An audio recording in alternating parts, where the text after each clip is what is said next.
there's a clash coming. And there's no way we're going to sail around the clash.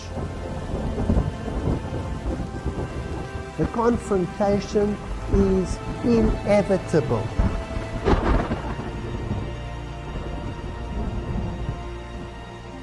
The confrontation that is coming, so it's between Christian fundamentalism and Malta.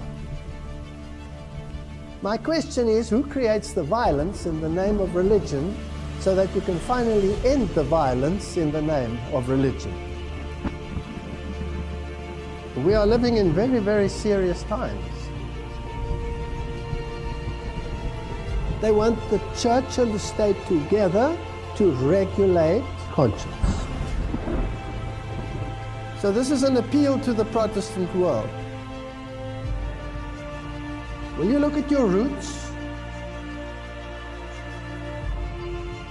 Don't give up what others were prepared to die for.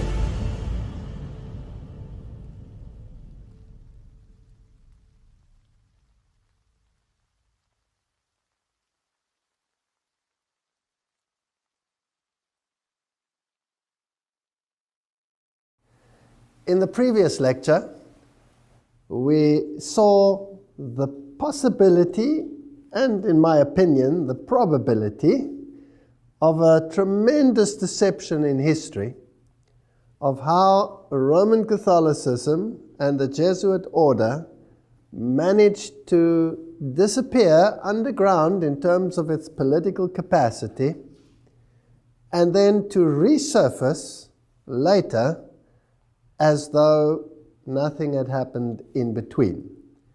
But of course, the entire stage for the final conflict on this planet was set during that period. So it was a major, major move and a brilliant strategy on their part. Now, one thing is to set up the infrastructure. But if you want to win against Jesus Christ, if you want to defeat Jesus Christ, as is their aim, then the only way you can do it with God, because God is invincible, is to cause great pain to him by depriving him of his children. There's nothing that pains the heart of God more than to see a deception which alienates his children from him.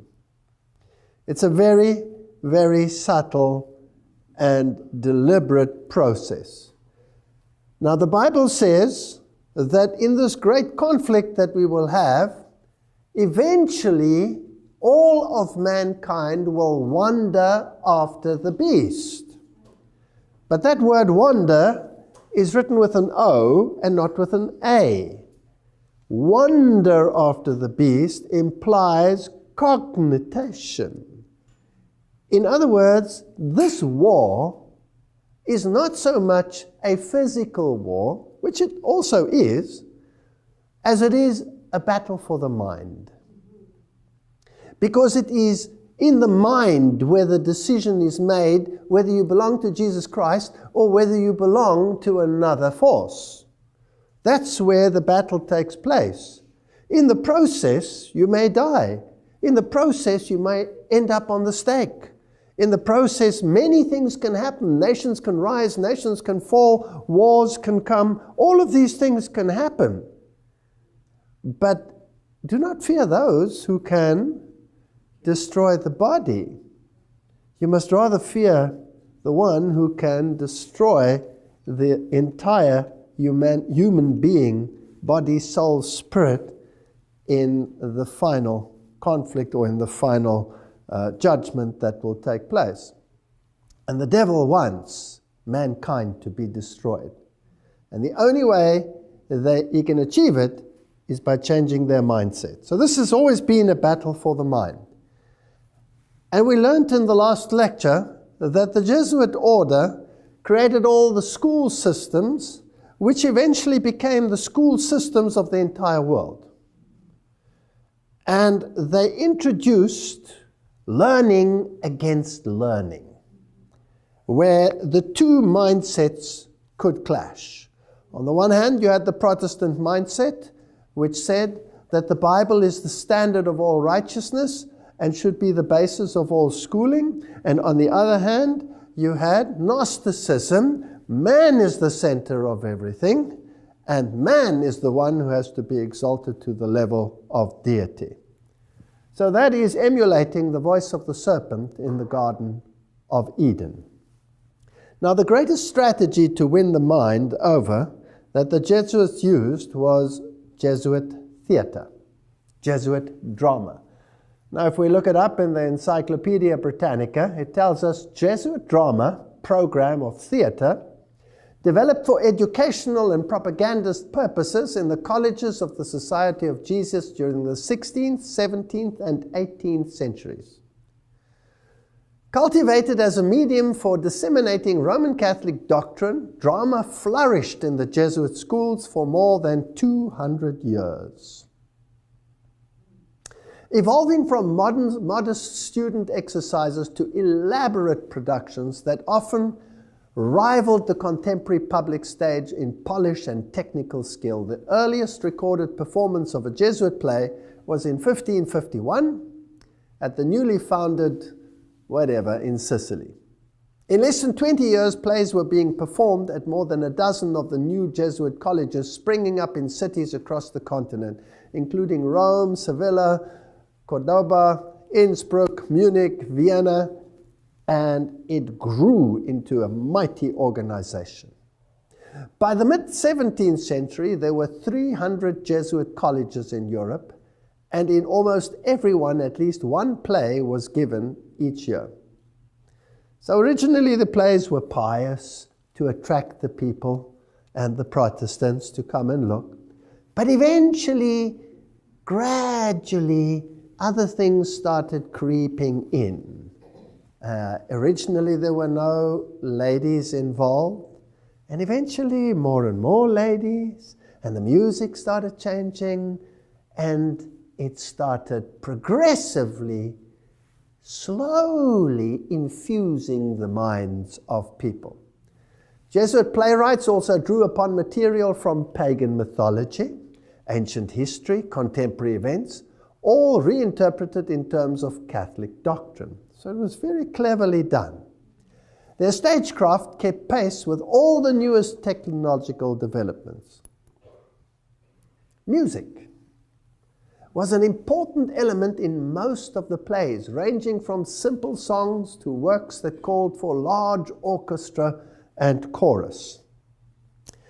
And Mozart, at the age of 11, wrote his first music for Jesuit theater because his father was one of the directors in Jesuit drama. And this is where the great music world was introduced into this way of acting and affecting the mind. Eventually included ballet, opera was brought in, and extravagance and luxury of many of the Jesuit productions came under heavy attack. Many of the productions were enormously expensive. So they spared no cost. And yet it cost them nothing. How did they do this? Well, one chariot taken from the enemy, Sun Tzu said, is worth 20 of our own. You never use your own money, you always use the money of others. Dramatic performances were prohibited or limited in many areas, and they ceased altogether in 1773. So this period when the Jesuits were being banned all over Europe, even the Jesuit drama disappeared. It was gone. It ceased altogether in 1773, when the Society of Jesus was temporarily suppressed. So my question is, did it really disappear, or did it just go underground to reappear in another form? So really, did it? Did it disappear? That's a very good question. Well, let's ask a very modern web page, www.jesuitcp.org, their own web page, Jesuit Arts. It's definitely not gone. Let's go a little back into history. For almost 500 years, they say, theater has played a vital role in the curricula of Jesuit schools. Today, this is them speaking now. In Dallas, Jesuit theater builds on that tradition by offering a broad range of opportunities for students. And they talk about the plays and the absurdist plays and all of these issues. Drama troupes they have. This group of seniors performs local middle schools on a weekly basis as a part of Jesuit community service program. So they take their Jesuit theater into the schools. And Jesuit supports these activities with a broad curricular offering, including theater, art, stage acting, stagecraft, directing for theater. And then they ask you to be part of Jesuit theater. And it seems as though a little college here is doing something and a little college there is doing something. But they are far more brilliant than that. Embedded in ratio studorium, rational studies, were the elements of entertainment, dramatic production, composition, rhetoric, eloquence. And these courses interlinked with the spiritual exercises. So here was something to control the mind. Ignatian way of thinking, taking you into a supernatural form of religion, experiential religion, where experience becomes the norm. The feelings dictate, but the mind is bypassed. So they introduced spiritual exercises in the most subtle way to intensify the experience of Catholic doctrine over Scripture and Protestantism. They resulted in a genre of spectacular plays that won distinction as Jesuit theater. So writes, it's written in Rulers of Evil. Jesuit priest Athanasius Kircher then added something to this theater. And what he invented was the megaphone, so that he could speak to greater audiences. And then he invented broadcasting. So he is the father of the modern technology that we see right here in our midst today. Camera theater. And he perfected what was called the magic lantern, lanterna magica, the instrument where you could project images on a screen, moving images. So this was the origin of the modern cinema.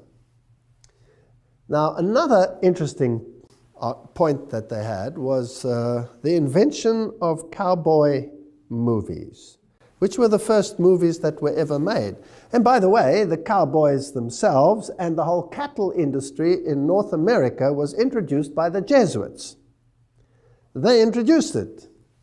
And the one who did it was a German, Eusebio Kino, whose statue is one of those two representing Arizona in the U.S. Capitol building. He was a Jesuit professor from Ingolstadt College in Bavaria. This is where the entire Illuminist movement started. Now, the name is fascinating in itself because Kino, to this day, is the name for the theater in German. In German, you don't say, we're going to the theater, we're going to the bioscope, we're going to the Kino. Fascinating. And in these cowboy movies, there was always a morality. And the morality was always good versus evil, but it was not on the basis of Scripture that it was determined what was good or what was evil.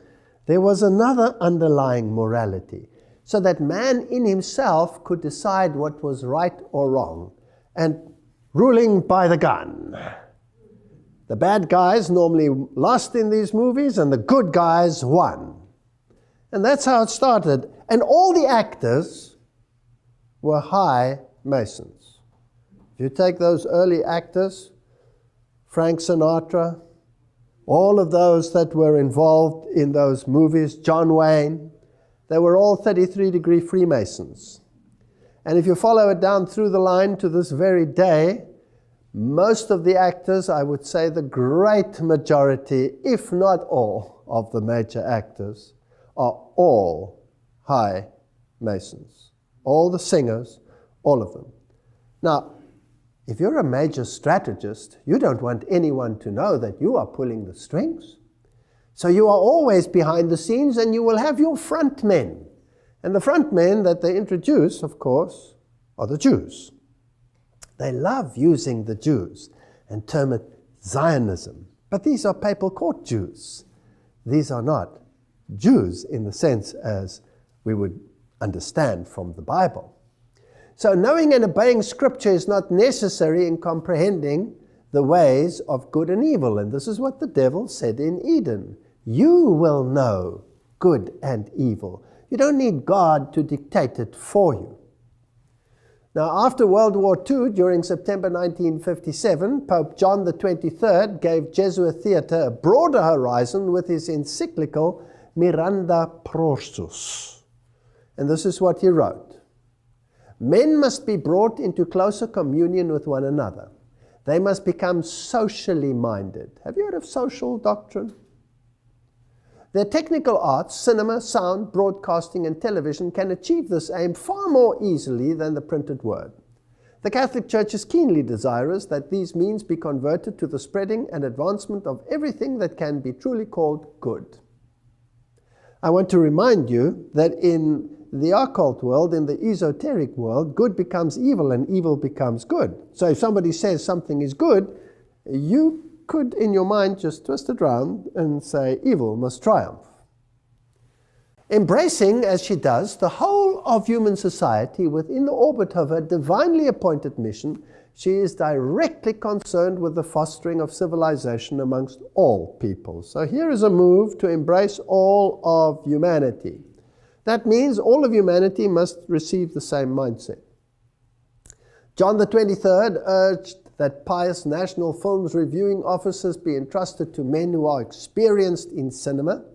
At the same time, we urge that the faithful, and particularly those who are militant in the cause of Catholic action, and added there, that must be the Jesuits and their protégés, they are the ones, be suitably instructed so that they may appreciate the need for giving these officers their willing, united, and effective support. In 1964, Pope Paul VI amplified this encyclical, Miranda Prosus, with the decree Inter Mirifica amongst the wonders. And what he said is stunning. He said, quote, "It is the Church's birthright to use," please note, to use and own the press, the cinema, the radio, television, and others of like nature. That must include the internet. So how much of the media world does he control? Do they want to control? Own and control? All of it. All of it.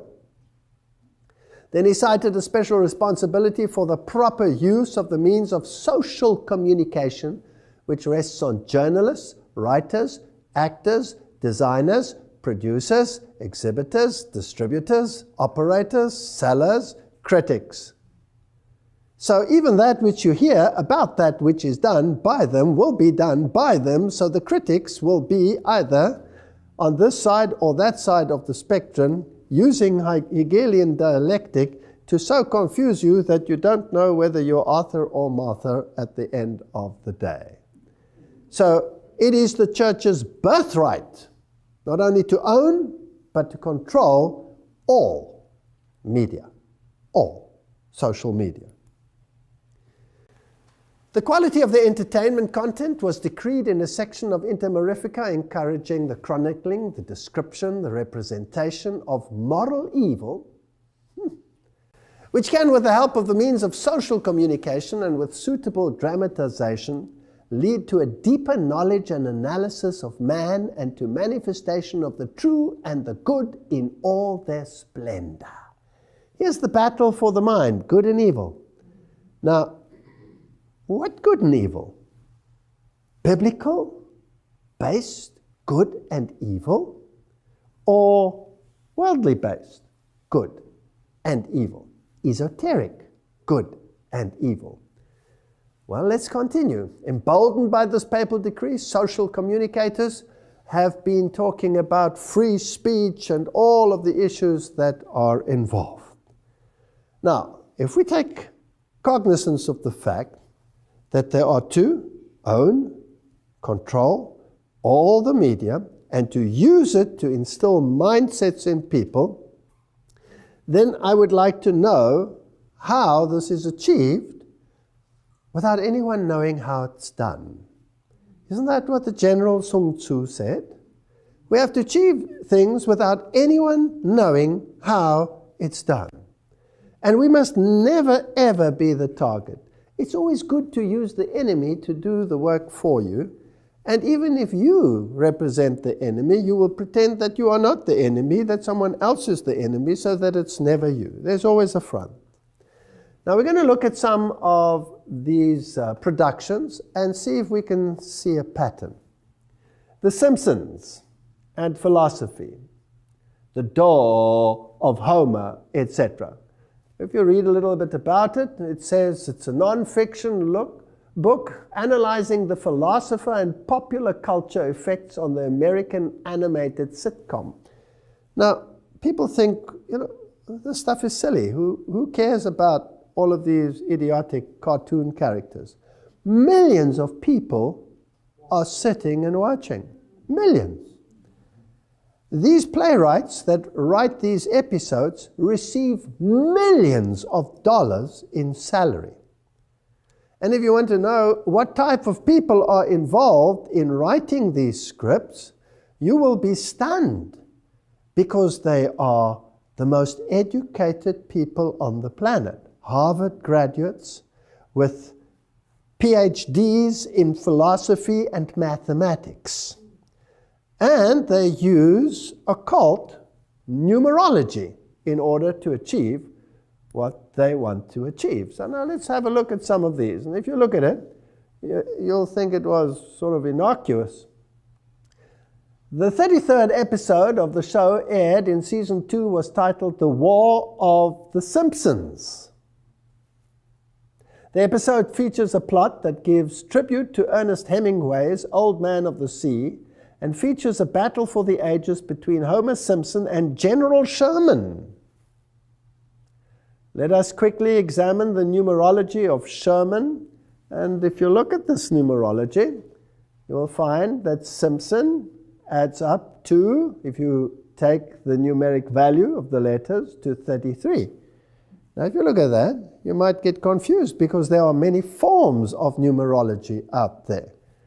And looking at this, you wonder, how does this add up to 33? Since when is S, the value of S, 1? Because normally in the alphabet, you take the value of where the letter is in the alphabet. So A would be 1, B would be 2, C would be 3, etc. So why does this add up to 33? The same with Sherman. Why does that add up to 33? And here you have a 33, and it was the 33rd episode. Now, I'm just showing you this to show you that there is numerology involved. Now, numerology is a Gnostic, pagan, Kabbalistic, if you like, art. Everything that the Kabbalist will do is steeped in numerology. Everything has numbers. Everything moves in precise cycles. They will not make a move until the situation is right, till the solstice is in the right place, till the right liturgy has appeared. Everything is governed by numerology. There is an ethos of power in numerology. Now, the numbering system that they are using here is not the normal numbering system, but the Pythagorean numbering system. And if you take Pythagorean numerology, then S indeed becomes 1, and I indeed becomes 9 and 4 and 7, etc., etc., etc. So it's a highly sophisticated mathematical formula that they're using, and the names have very specific meanings. Now, you don't know that as you're watching it. You're just watching a silly movie. But put into these, there are subliminals to affect your mind. And they plant ideas which your subconscious picks up. And eventually, everybody starts thinking along those lines. Now, this is a cartoon. It's an adult cartoon. Kids also watch it. But if you then add the press and the news media, and you can switch channels. I mean, you can go from CNN to BBC to Al Jazeera to whatever channel you want. You get exactly the same news at exactly the same time, repeated over and over again.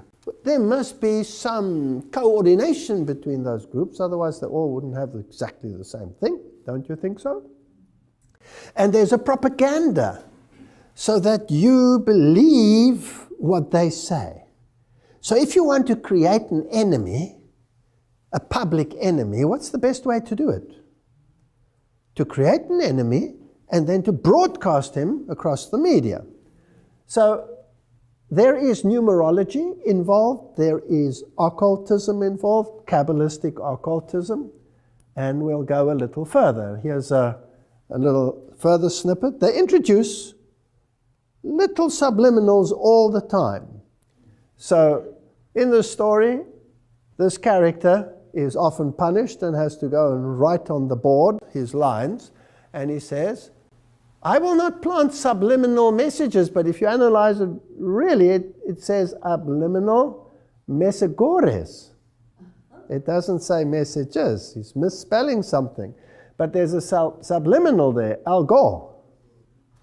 So they're telling you that the agenda of Al Gore will become prominent in world affairs.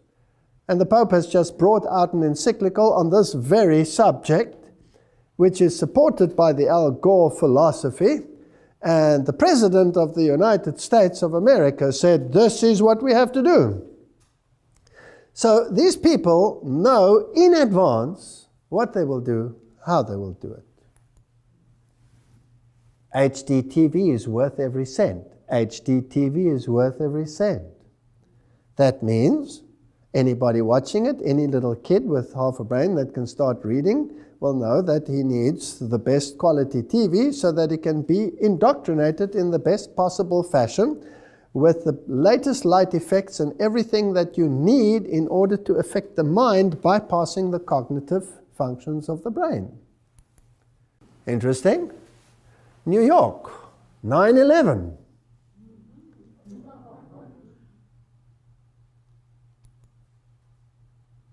And if you take Michael Jackson, May 20, 1997, and there he is dancing away at the destruction of New York with a massive cloud going up behind him, all done way before the event actually took place.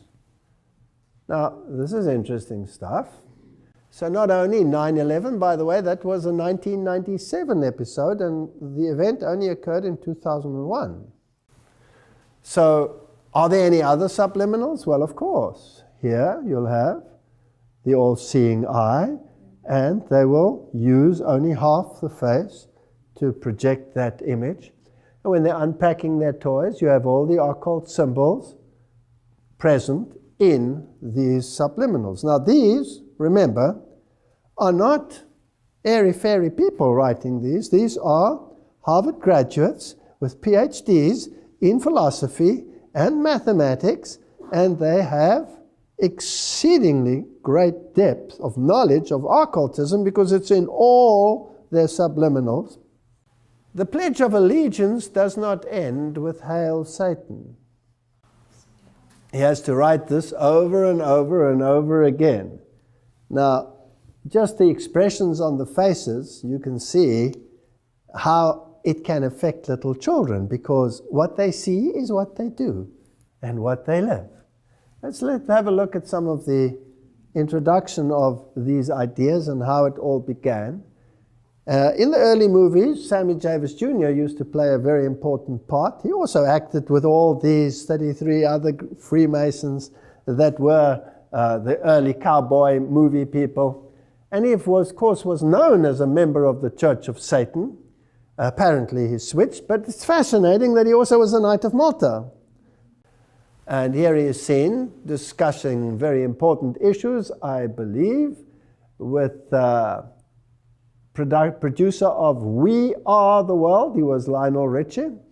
And he's discussing issues here with Donald Monin, S.J., Society of Jesus, president of Jesuit Boston College. And this, of course, became then the new musical production that was absolutely broadcast over the entire world. Because humanity has to unite in one mindset. And so let's create chaos, let's create false flags, let's create enemies, so that we can herd humanity into one camp. And let's have a rainbow nation and all the colors of the rainbow represented. I'm a red Indian, I'm a Chinese person, I'm a that, and I'm a this, and we are the world, we are the people.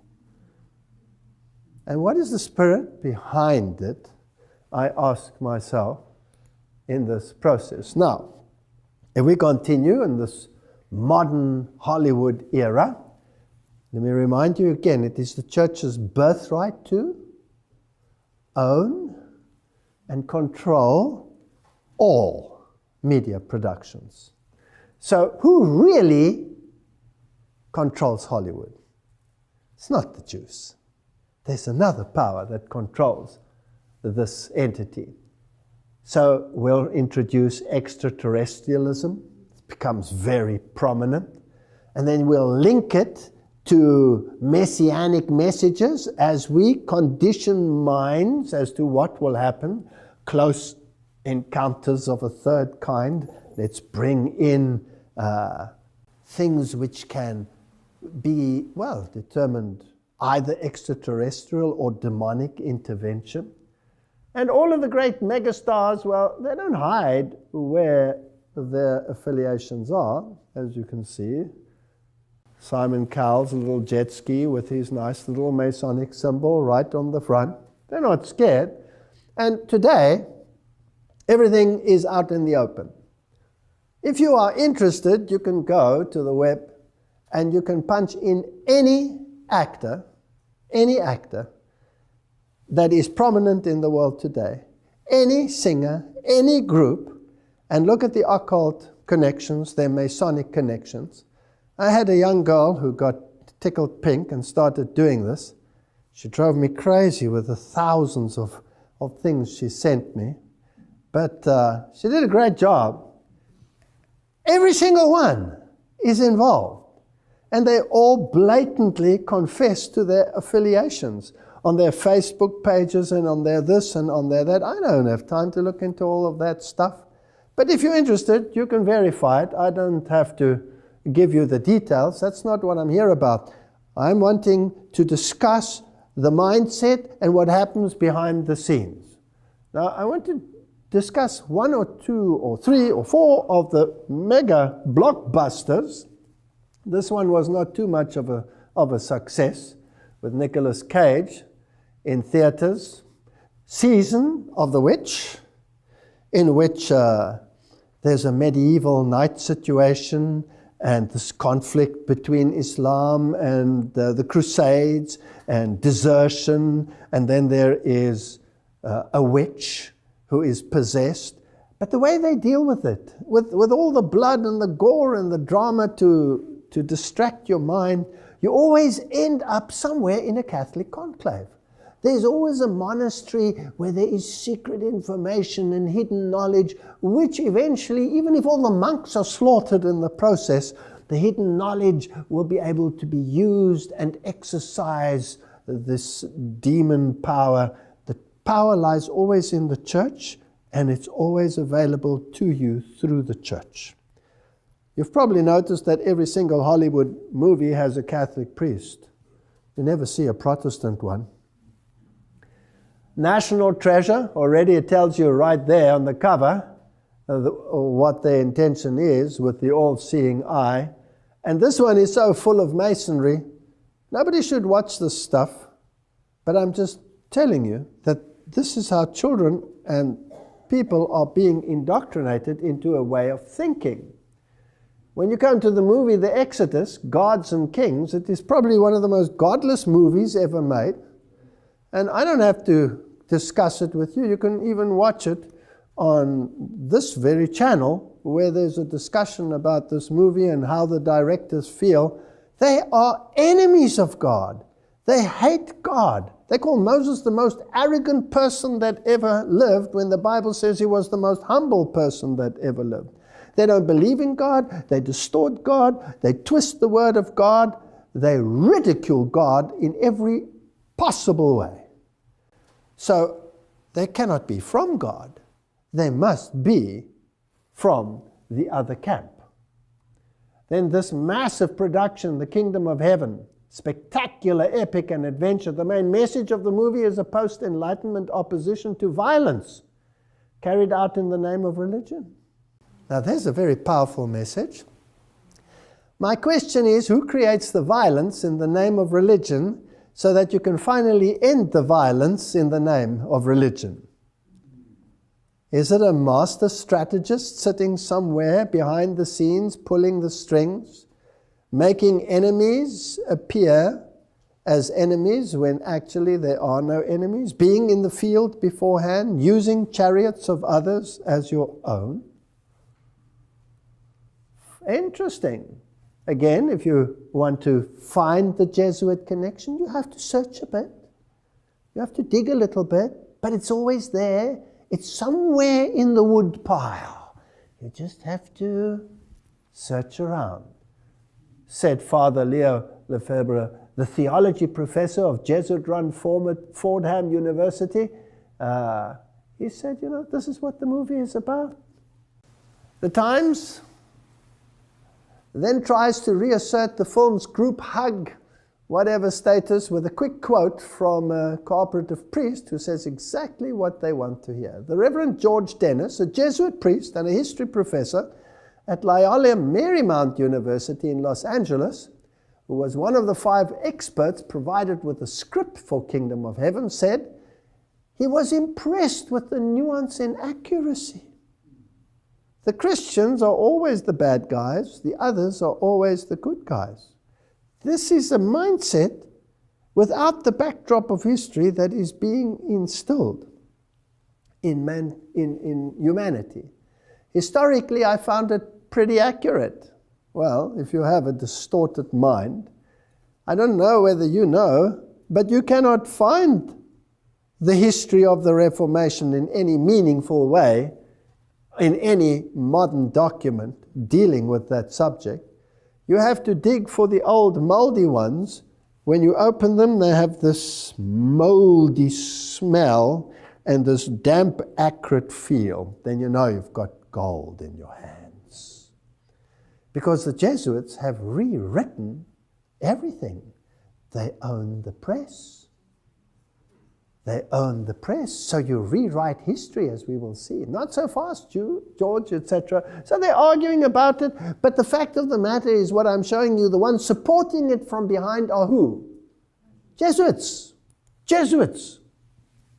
The Count of Monte Cristo, probably one of the most brilliant allegorical movies, and the Count of Monte Cristo, who suffers greatly and eventually becomes mega rich, but he doesn't get the girl.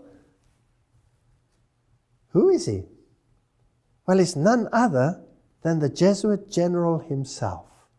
About the story of the Jesuits and the demise of the Jesuits and the resurrection of the Jesuits, immensely wealthy, that he can purchase the whole world, if you like. So these are stories that are implanted, and the hero is always, in the end, the evil triumphing over good, made to appear as good triumphing over evil. Brilliant strategy. Take any of the Indiana Jones movies, the Raiders of the Lost Ark, and all of these issues. The language that is used is demeaning to God. Although it uses the themes of the Bible, eventually it leads you straight into hardcore occultism, Gnostic thinking. Now, if you've prepared the mind, you come up with movies like Left Behind, and they spent billions. They don't mind spending billions. How much do these productions cost? And already in the Middle Ages, they were criticized for the vast sums. They feel nothing for spending millions upon millions, if not billions of dollars on a production, if the ends justify the means. And the Left Behind series, of course, implanted the Jesuit theology of dispensationalism, which comes straight out of the Jesuit camp, with Cardinal Bellarmine adding his thinking patterns to those of Alcázar and Ribera that went before, to set the stage for getting rid of the mindset of the Protestant world that the papacy was Antichrist, and replaced it with this airy-fairy nonsense, which is then propagated across the world in mega productions. They don't care whether it's a box office success or a box office failure, as long as the message comes through. Lords of War. All of these are phenomenal. Now, I thought I'd take one where I've heard so many of our own people even saying, well, this is one should watch because it really shows us where we are.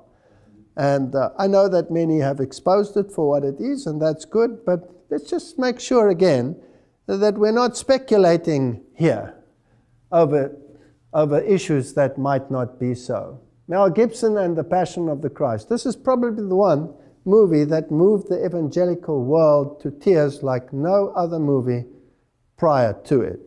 And I want to just go through a few scenes, but let's just establish again the connection. Mel Gibson receiving his honorary doctorate at Loyola Jesuit Marymount University. He must have received his honorary doctorate for something good. You know what? This doesn't pay, because his life was a misery after he made this. But irrespective of what his future plans are, which I've heard about, the fact of the matter is this is a Jesuit production, and it has Jesuit theology. But before we go there, let's just have a look at the prophecy in Zechariah so we can understand the context. Zechariah 11, then I said to them, if it is agreeable to you, give me my wages, and if not, refrain.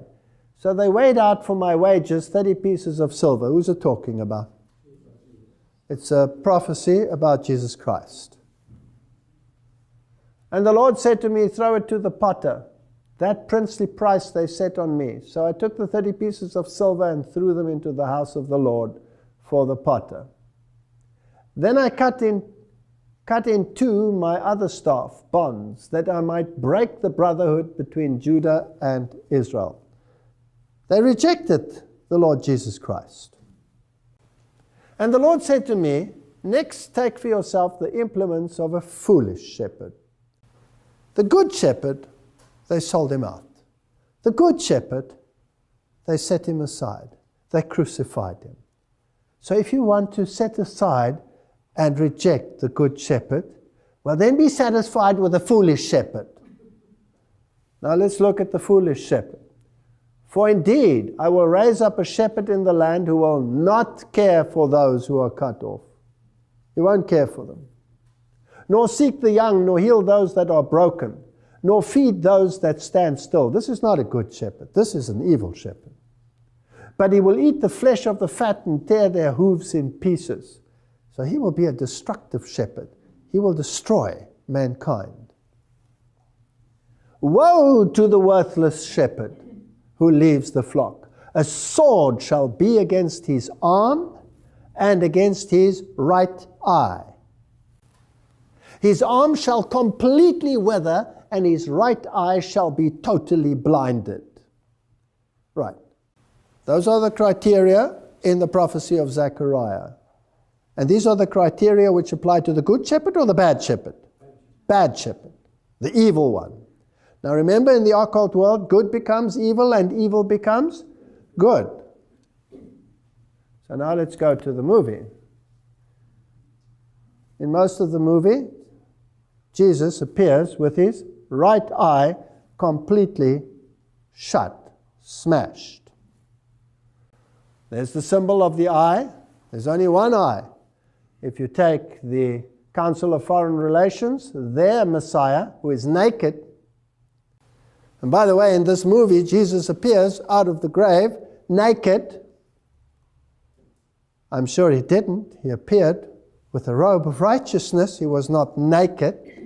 This Messiah of theirs is naked and only shows the left eye. The right eye is never seen in their Messiah. So here, Jesus' arm is dislocated, so says this webpage, in order to make his hand reach the nail hole, meaning that his arm should be fully extended and straight at all times.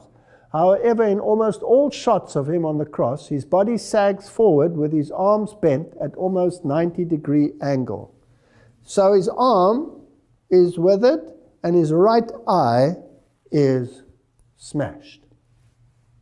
Now let's just make sure again. Let's go to the occult world, Blavatsky. The devil is now called darkness by the church, whereas in the Bible, he's called the Son of God. The bright star of the early morning, Lucifer. There's a whole philosophy of dogmatic craft in the reason why the first archangel who sprang from the depth of chaos was called Lux, the luminous son of the morning. Or man, Vantarik dawn, he was transformed by the church into Lucifer or Satan because he is higher and older than Jehovah and had to be sacrificed to the new dogma. Now in the esoteric world, Satan is higher and older than the other brother, who is Jesus. And the war between the two of them is raging. And he, the older brother, was deprived of his position but will regain it. He will be the victor. So good becomes evil and evil becomes good. Of course, we know that he's a created being because the Bible tells us so, but not in the esoteric world. Or another quote here from Blavatsky. Esoterically, he's also the serpent or the dragon that tempted Eve, and the dragon is an old glyph for astral light, which is the wisdom of chaos. So Jehovah is the serpent. He's the bad one. God is evil.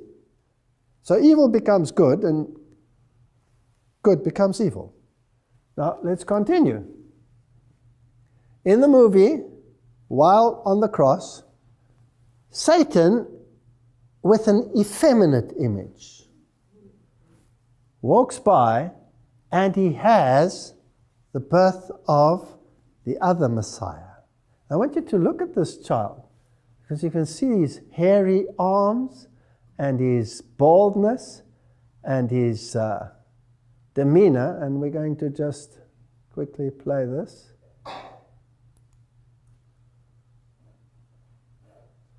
I want you to look at the smile on this evil face.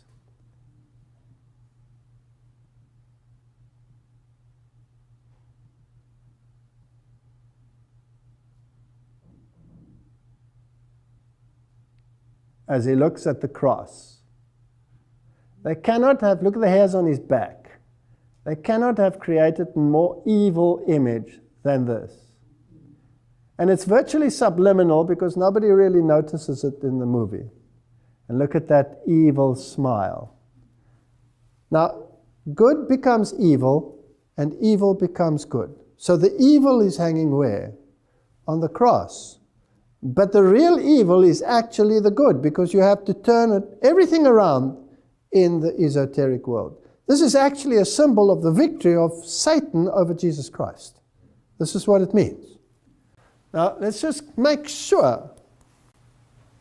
Mel Gibson told Christianity Today, I've been actually amazed at the way I would say the evangelical audience has, hands down, responded to this film more than any other Christian group. What makes it so amazing, he says, that the film is so Marian.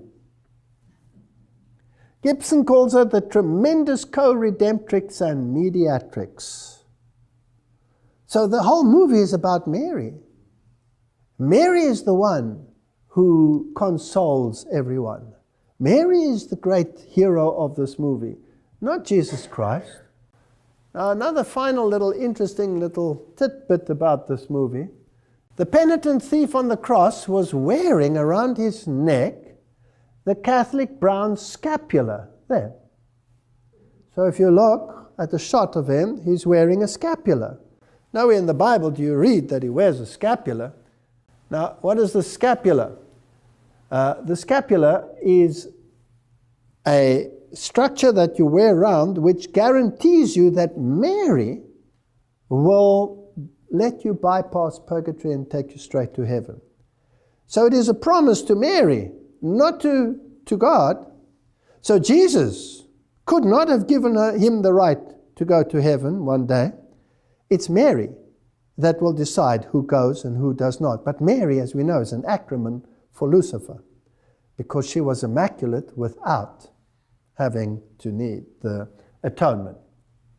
And then that Jesus said, it is accomplished, rather than it is finished. According to Rome, it was the Eucharist which was accomplished at the cross. Now, this word accomplished is rather interesting. The Eucharist, the sacrament of our salvation accomplished by Christ on the cross, is also a sacrifice of praise in thanksgiving for the work of creation, says the Catholic Catechism of the Catholic Church. So it was accomplished, almost consummated. And it is, of course, the perpetual sacrifice of Jesus Christ, the constant treading underground of the Son of God, keeping in perpetual death, worshipped as a corpse. This movie is evil. And you can see the underlying evil in the subliminals. It is Gnosticism at its worst, dished up and sold to Christians as the representation of the suffering of the Son of God. It is an evil movie. John 19 verse 30 says, Jesus therefore, when he had taken vinegar, said, it is consummated, and bowing his head, he gave up the ghost. So says the Douay-Rheims Bible, which is the official Jesuit Bible. Whereas a decent Bible will say, when Jesus therefore had received the vinegar, he said, it is finished. And he bowed his head and gave up the ghost. Now, Thea's definition is to bring to a close, to finish. The sacrifice is complete. It's not complete in this movie. Now, another interesting movie with Mel Gibson and Julia Roberts is Conspiracy Theory. Now, there are people who love to talk about conspiracists. And there are many conspiracists out there who are incredibly confused. But if you have the filter of the Bible and prophecy, and you put everything through that filter, and what comes out at the other end harmonizes not only with history and current events, but with prophecy as well, it's not conspiracy, it's confederacy. And the Bible says, call it not a confederacy, a confederacy. So, I'm a confederist, I'm not a conspiracist. But in this movie, it's very interesting because he is subject to MK mind control, monarch mind control. And the whole issue is blatantly showing you how it is done. And in actual fact, this is what happens in the world. You can program anyone to do anything. So you can create the mega criminals and the murderers. When we were young, little children in school, there was no such thing as someone going psychologically berserk and blasting away everybody in the school. But now, it happens on such a regular basis. Have the kids changed? No. Something happening behind the scene. So all of these stars are all involved. Now, one of the things that is interesting about this movie, and it's only subliminal, it's only a flash. This book constantly appears in the movie. So Mel Gibson is in his mind-controlled state trying to get something, and he's trying to get copies of this book, and it's always disappearing, and he opens a shelf, and it'll flash for a millisecond and be gone. And you have to look very carefully. I don't suggest any of you look. It's called The Catcher of the Rye. So I want to know, what's the Catcher of the Rye all about? Must be important. And who would suggest that something be in a movie of this nature? So I did some searching, and it's very hard to find, until I found something interesting. I found an interesting book, The Secrets of Jesuit Soup Making. Written, of course, by Jesuit brother Rick Curry. There's his title, S.J., Society of Jesus. And it is indeed a recipe book. But every book written by a Jesuit always has a what? Has a purpose. And it always is the mindset of the society as a whole regarding its oath and subject to the Jesuit general himself. So, of course, it is interlaced with all the Jesuit philosophy. And he's telling about his student days and how he was in a curriculum, etc. I was reflecting the other day on a Jesuit teacher of mine at St. Joseph, etc., and he talks about the curriculum. And he says here, the interesting thing is, the curriculum at St. Joseph was in the old style, the ratio studiorum, rational thinking. In other words, rationalism and not Bible-based thinking. The Jesuit plan of studies, first published in 1599, that was found in all the Jesuit high schools of the United States at that time, etc., etc., etc. So you're getting the picture. And then he says over here that he had an enormous impact on me, this teacher he had, this Jesuit, became a Jesuit himself. In English class, he had us read The Catcher in the Rye. Aha! Huh. So the Jesuits make you read that book, and there it is subliminally in this movie everywhere. I don't remember much about the novel from that first reading when I was a freshman, but I do remember that this Jesuit father said, this was the kind of novel you should read again and again in your lifetime. So I was interested, what is this all about? It's about rebellion. And it's brilliantly written. It is the normal development of a youth, and this youth develops the capacity, or the rebellion that comes up, and how to exercise this rebellion, and eventually to change the world through rebellion. But in such a brilliant way that the one who is rebellious against everything, his parents and society and you name it, turns out to be the greatest saint of them all. Who was the greatest rebel in heaven? And doesn't he want to appear as the greatest saint, the wronged one? So it's implanting a mindset of dissent against the order. What order was the Jesuit order created to destroy? Protestantism. So you have to rebel against Protestantism. One of the most evil movies in the history of Jesuitism is probably V for Vendetta. Now in this movie, they have this masked man, because he was injured, severely injured in a fire, so he went through the fires of affliction. It is a skit of the Jesuits and the gunpowder plot, where they wanted to blow up the British Parliament and King James.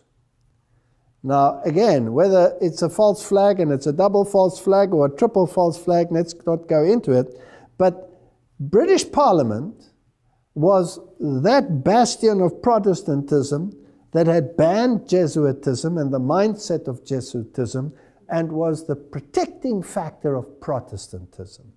So it was the ultimate enemy. It had to be destroyed.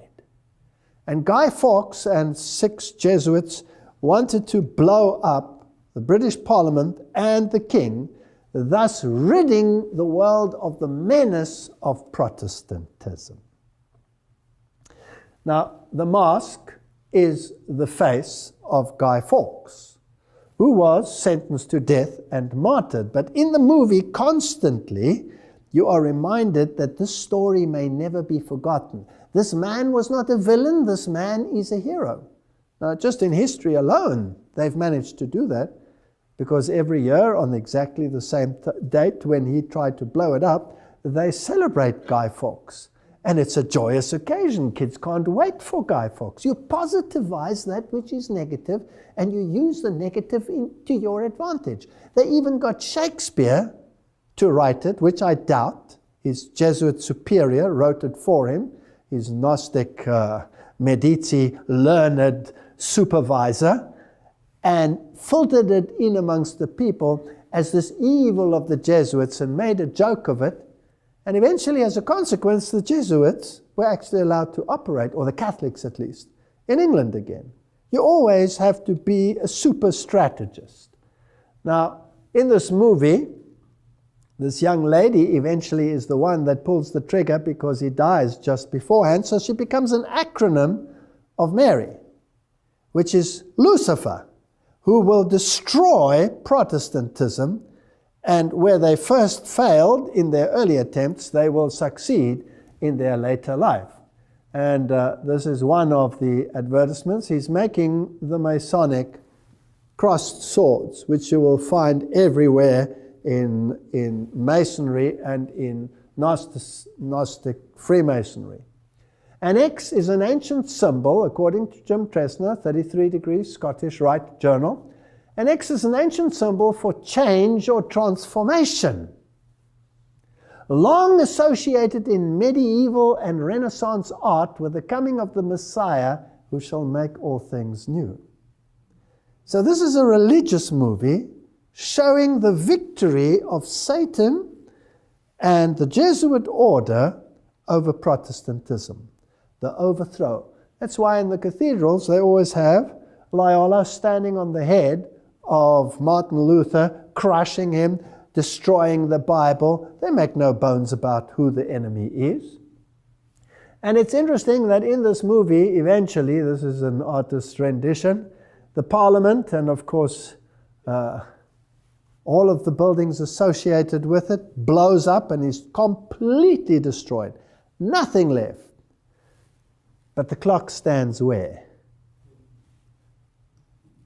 It is the final hour. It is finished. They have succeeded. The job is done. Protestantism and Bible-based theology will disappear. And eventually, this masked man who stands for Guy Fawkes and the effort to overthrow Protestantism, the mask is worn by the entire nation. What does that mean? It means that the entire nation, through time, has been indoctrinated to have the same character and mold and thinking as they had. When the Bible tells us about the face of God, Moses was not to see the face of God. He conceived me from behind, because nobody can see the face of God and live. So I'll hide you in the cleft of a rock and I'll cover you with my hand. And I will go by, and then the character of God is given in the most beautiful poetic form. The face stands for the character. It stands for the mind. It stands for the thinking. The world will wander after the beast. It will be indoctrinated to have the mindset that he wants you to have. Now, I want to know where this is going to lead. And how do you carry on with this? I just want to do a few more pointers here. The list of actors employed by these papal criminals, so says Vatican assassins. This man, of course, has a mouth that is very loose, if I may say, so excuse his language, but what he says in a rather harsh way is actually correct. The list of actors employed by these papal criminals is most impressive. Hollywood is merely Jesuit theater, nothing more. Jews involved are papal court Jews worshipping their god Mammon, etc. And it's for the military company of Jesus. Now, if you write something in that fashion and you write it so harshly, maybe people will say, that suits them too, they don't mind. I wouldn't be surprised if some of them are authors of some of these thoughts. Now, Knight of Malta, Jack Valenti, was head of Motion Picture Association of America. If you want to know who controls the mega studios, in 2004, Mr. Saxon was inducted as a Knight of Malta. He owns owned all of these major companies and, well, also Hollywood studios. Is it really the Jews who control this place? There's an abundance of theatrical performances. We read in a good source now. You see, that's the one mindset. Let's achieve our aims through theater, through great performances that bypass the cognitive. Now let's see what God's way would be, the spirit of prophecy. There's an abundance of theatrical performances in our world, but in its highest order, it is without God. That's a fascinating statement. We need to now point the soul to the uplifted Savior. Deceptions, impositions, and every evil worker in the world. Satan, the wily foe in angels' garments, is working to deceive and destroy. The object of the death of Christ was to declare his righteousness, and no man, woman, or child can do this in their own strength or by their own words. So here's a false righteousness portrayed in these movies. Here's another quote from Adventist Home. Through the drama, he has worked for ages to excite passion and glorify vice. The opera, with its fascinating display and bewildering music, the masquerade, the dance, the card tables, Satan employs to break down the barriers of principle and open the door to sensual indulgence. So there's two ways of reaching minds, one through the theatrical and one through the word. Shows and theaters. Satan's ruling passion is to pervert the intellect and to cause men to long for shows and theatrical performances. The experience and character of all who engage in this work will be in accordance with the food given the mind. The Lord has given evidence of his love to the world. There was no falsity, no acting in what he did. This is interesting. So we have two contrasting mindsets. Which one do you think will be the more popular in this world? Well, hands down. Now, let's get a little bit closer to very modern little children's stories and others and find out what the real message is and how the mind must be indoctrinated, and then eventually, where will it lead to? Because this is what I'm very passionate about. Now, in ancient Greece, the god Apollo and Artemis, or Pan and Diana in the other nomenclature, were very, very prominent deities. Even mentioned in the Bible is Diana of the Ephesians. And she's, of course, the goddess of fertility, and she's also the consort of the god Pan. Now, Pan has two sides to him.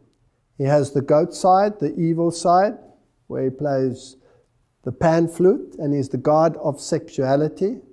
He roars through the forests, causing panic. That's where the word panic comes from. Pan, chaos. He rapes, he pillages, he's violent. And then he has a good side, which is the good shepherd side, where he carries the sheep, and he is the good shepherd. And this is a very fascinating interplay of good and evil, because Satan has a yin-yang philosophy. Everybody has both sides of the coin, whereas God says, no, you don't have to be evil. You can be only good. You don't have to be balanced by evil in order to make good prominent. So here is the god Pan in his evil form with his pan flute. But he doesn't always have to be shown with his horns and his goat form. Now, if we go to animated movies, like you will find in Disney's Peter Pan, then who are the writers and the organizations? We all know that Walt Disney was a 33-degree Freemason. He was steeped in Medici learning. The Jesuits were behind him, obviously, because they are the harborers of Medici learning. They are the ones who control it in the world. They are the experts in the occult art and in Gnosticism and Kabbalism. Now, in this movie, there are a number of interesting characters. Peter Pan, Wendy, John and Michael Darling, and the mother who is of course called Mary. It's obvious. And who is Peter Pan and who is Wendy? Well, if Peter Pan, it's an interesting Kabbalistic name as well, because Pan, the god of evil, has a consort who is Diana, but he also has a representative on this earth who is called Peter, if you get my drift.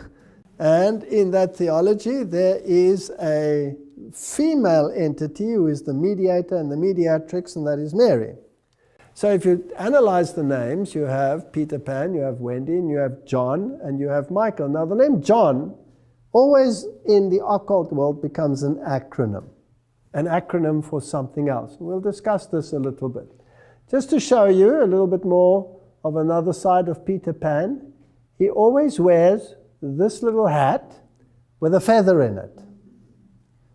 Now, it's actually a replica, and well, we don't have to go into all the details. Just remember, Peter Pan has that little hat on his head, and he has funny ears, and obviously he's alien. He's not from this dimension.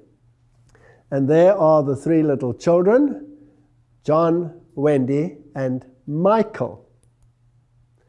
Now, let's have a look at the personalities. This you can find on any webpage. You don't have to be a rocket scientist to find this. John is shown to be extremely sophisticated, despite his age. He often speaks in a sophisticated way, which his younger brother, Michael, usually mimics and repeats, although simplistically, in a stupid way, in other words. For example, John, "Oh, I should like very much to cross swords with some real buccaneers." Michael, "Yeah, and fight pirates too."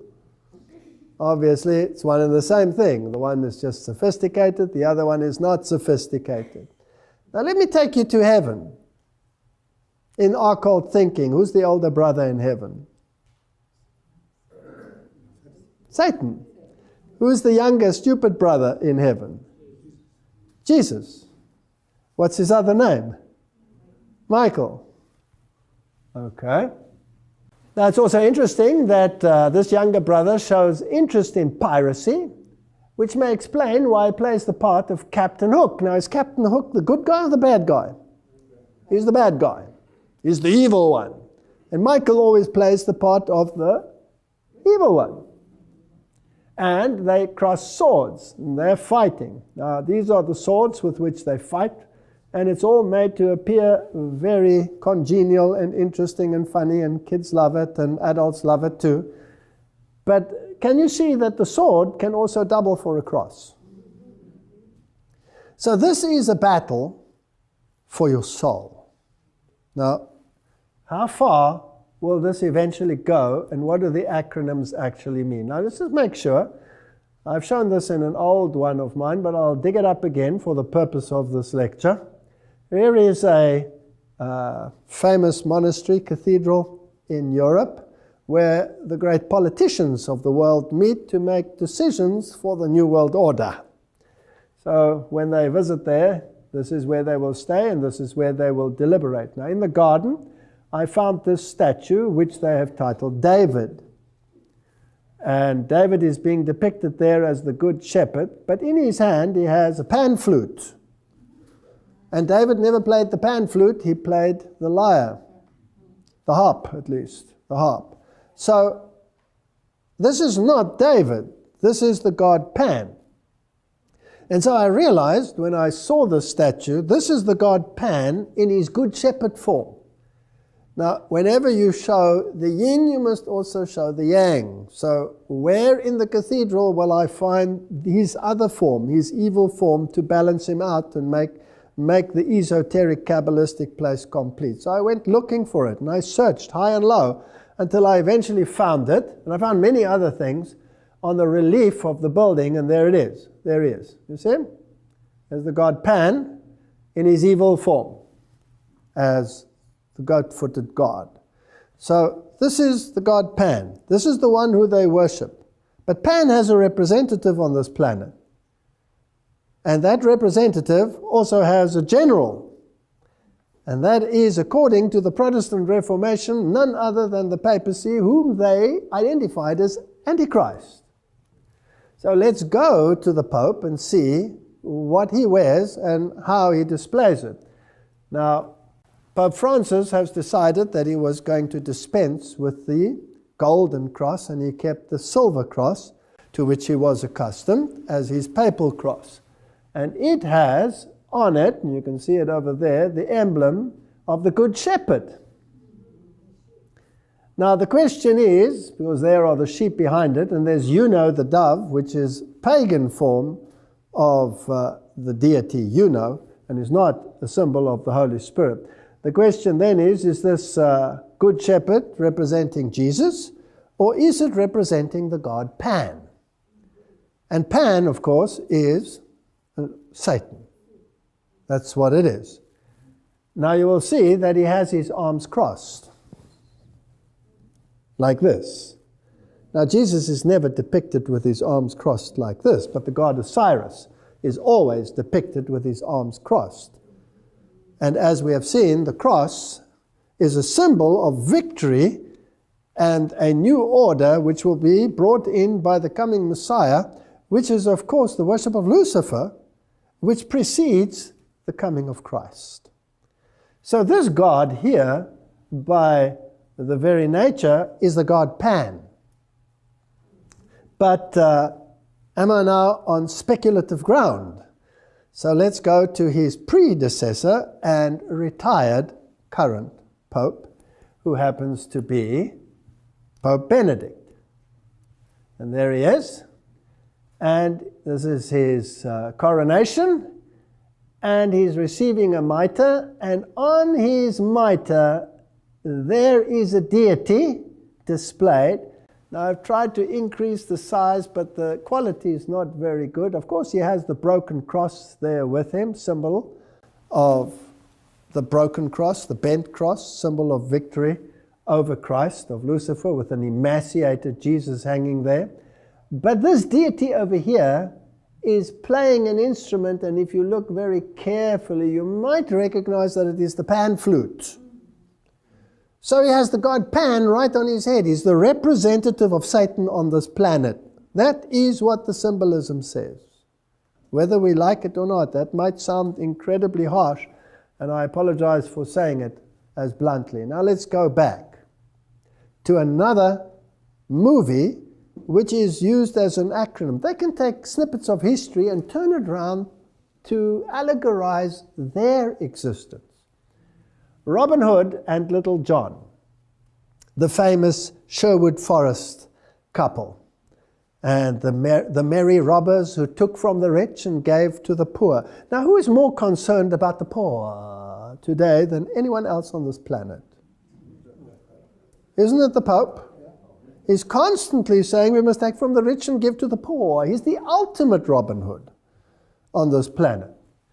Now, in this story, it's even in the form of a statue in England. They've glorified this story. Now, it has an ancient origin, but it has been allegorized by them to meet their needs.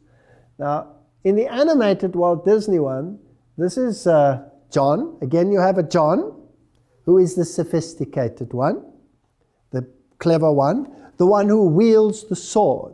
Now, in the previous John that we had, Peter, Pan, and Mary, and John, he can also be an acronym. The one who wields the sword, will it be the white pope or the black pope?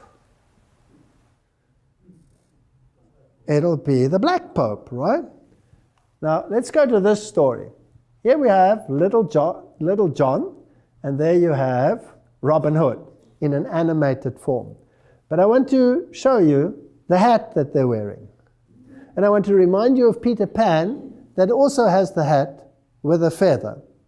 So it's the same symbolism that they are using. Now in the story, Robin Hood has his band of merry men in the forest, and he's fighting against the evil lords that control England. Now England, of course, always was a renegade papal state and had to be constantly subdued. So the evil ones are the ones who run England, and the good ones are the ones who will take care of the needs of the poor, which the others never did. So again, good becomes what? Evil, and evil becomes good. Now in the story, one day he meets little John, and he says, "What are you doing here?" And they start fighting, and they battle on a log. Eventually, little John actually wins the battle and smacks Robin Hood so that he falls into the water.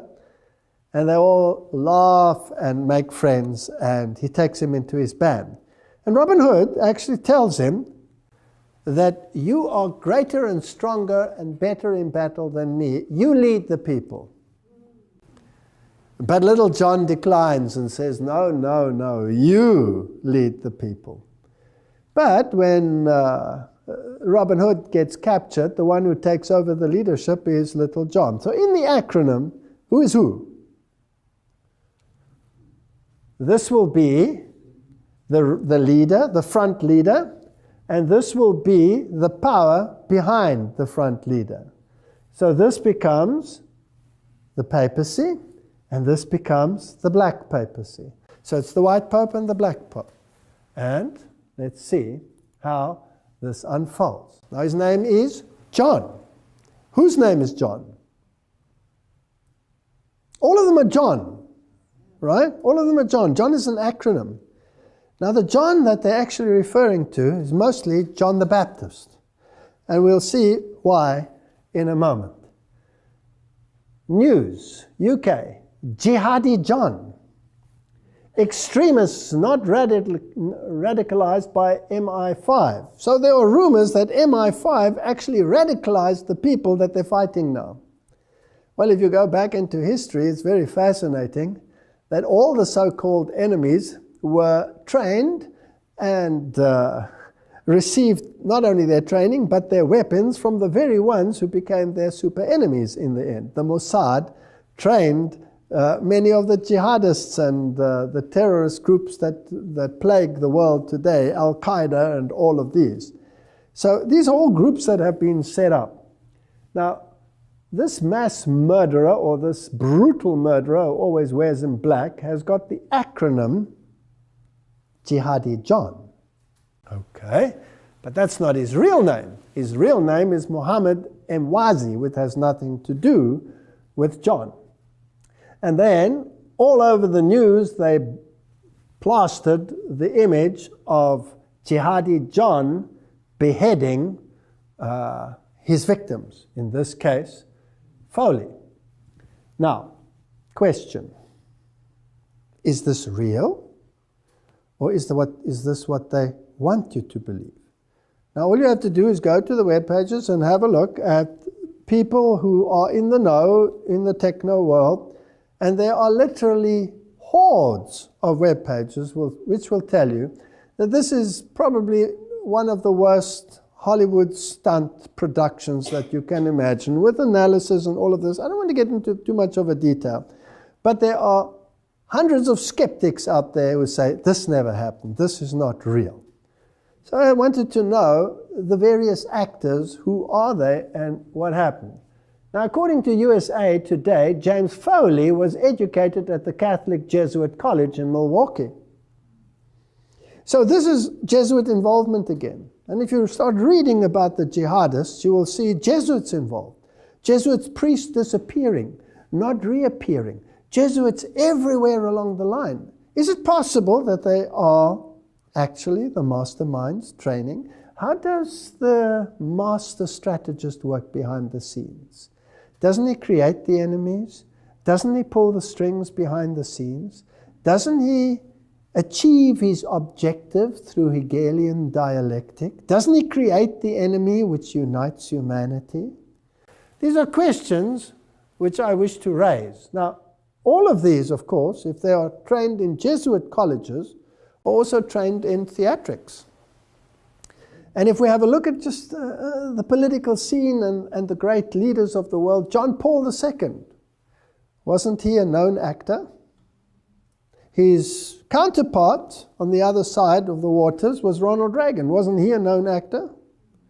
Yes, the governor of California Arnold Schwarzenegger, is he not a trained actor? So there's a lot of theatrics involved. And whether this ever happened or whether it didn't happen, the world has to be shocked by the beheading. Beheading is probably one of the worst things. Now, if I go to Wikipedia, Jihadi John is also called John the Beetle. Now, the Beetle, John Lennon, was a known Luciferian, and he was controlled by the Jesuits directly. The Beetle group was controlled by the Jesuits. And he said, I sold my soul to Satan. And he's also called Jailer John. Now John is appearing just a little bit too frequently for my liking. And there are pseudonyms associated with a member of Islamic State of Iraq, ISIL, ISIS, and they behead various people. All right, so you have all of these acronyms. Now let's just go a little bit further into this. The Jesuits, Ebola, and beheadings, trying to get the New World Order going. Now, I'm not interested in the quality of this web page. Whether it's a good web page or a bad web page is irrelevant at this point, because people will take it anywhere. But what is true, that black magic Freemasonry has the symbol for the degrees 9 to 11, which depict a decapitated head by a short sword.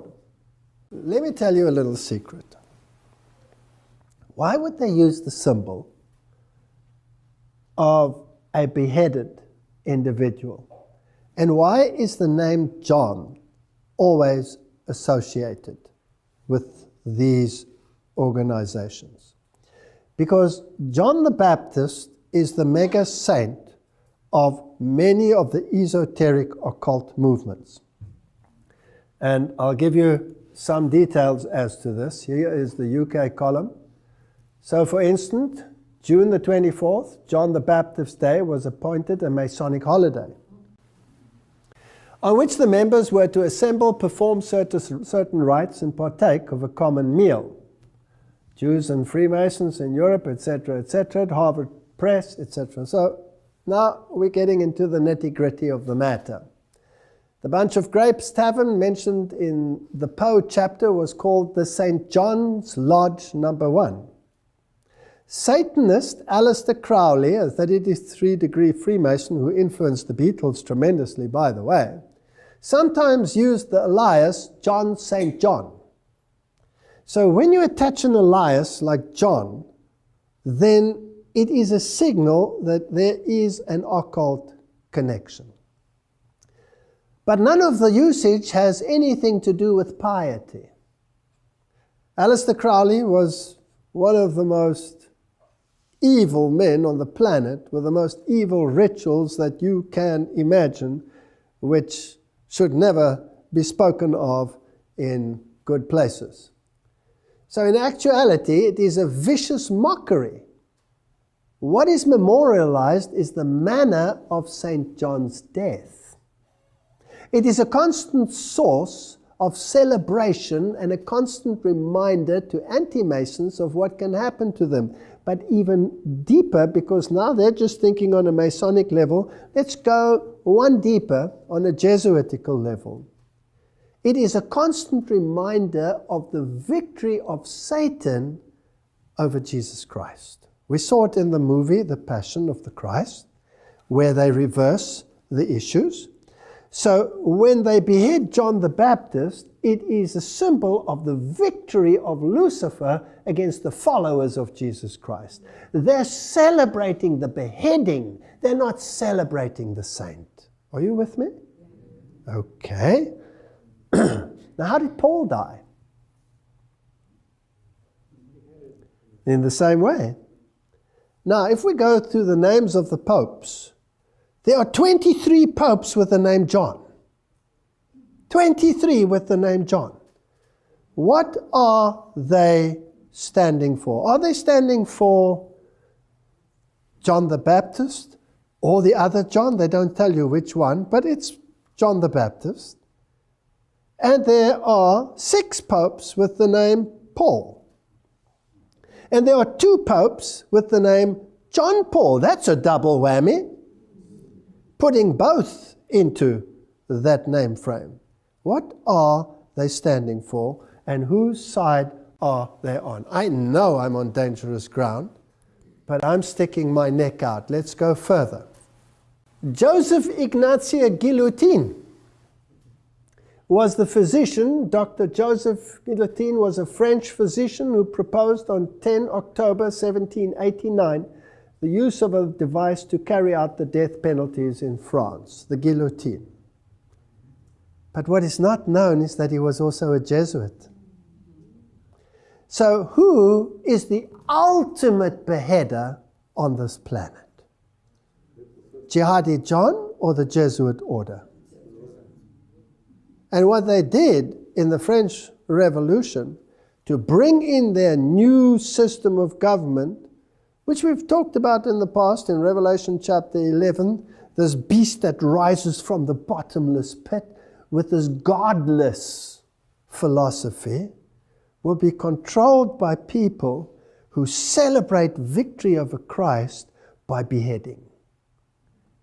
So to go and be all sanctimonious now and say how evil it is that these people out there are doing this and forgetting the history of where it comes from is sanctimonious to the highest degree. Not that I am propagating beheading anyone. This is the Cathedral of St. John the Divine. It is the largest cathedral, arguably, in the world. It is the Episcopal Cathedral, which is, of course, totally controlled by occultism and Freemasonry, as everybody who has just done the slightest bit of research will find. Now, the very name is a blasphemy, because St. John was never divine. Only Satan said that man can become divine. Now, this Cathedral of St. John the Divine, officially the Catholic Cathedral Church of St. John, the Great Divine in the city of Diocese of New York, they don't really tell you whether it's John the Baptist or whether it's John the other one. Enough that the acronym is John. Inside, for a while, they hung up the statue of the female Christ, which is a blasphemy in itself, and it was sculpted by the granddaughter of Sir Winston Churchill, whose Masonic apron can be seen right there in the British Lodge if you want to go there. This is Masonry. This is Masonry. And in this cathedral, they also have the blessing of the beasts, where all the animals, cows and goats and bears and all kinds of creatures, horses are brought in. They poo all over the place, and then all these animals are blessed. Interesting. So, a female Christ. And here's an interesting webpage, Sinister Sites, and it tells you the destruction of New York City, including the Twin Towers, sculpted right on the building, because this cathedral is a work in progress. Everything is changed a little bit every year, something is added. Just like the Jesuits have a work in progress. And there's the pillar showing the destruction of New York City with the twin sitters and the smoke going up behind it. Just as you saw in The Simpsons, just as you saw in Michael Jackson's release.